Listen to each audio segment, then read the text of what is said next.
ગોગીલાલભાઈ વસાવાને 4 મત મળ્યા છે, જેથી આપણે પ્રમુખ તરીકે વસાવા ગોવિંદભાઈ ઉમેદભાઈને વિજેતા જાહેર કરીએ છીએ.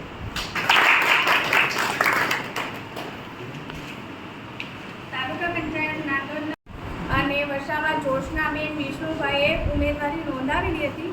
તે પૈકી કુલ 18 સદસ્યો પૈકી એક ગેરહાજર છે અને 17 સદસ્ય હાજર છે. સુલચનાબેન દીપકભાઈને કુલ 13 મતો મળ્યા છે અને વસાવા જોશનાબેન વિષ્ણુભાઈને આપણે બારોટ સુલોચનાબેન દીપકભાઈને વિજેતા જાહેર કરીએ છીએ.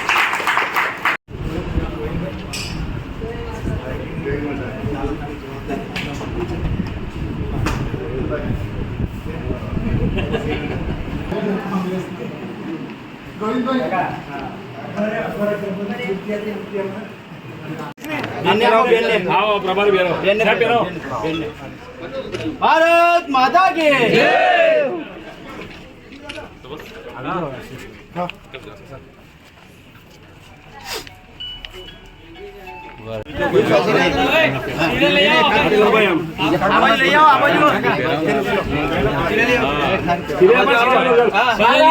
ભારત માતા કી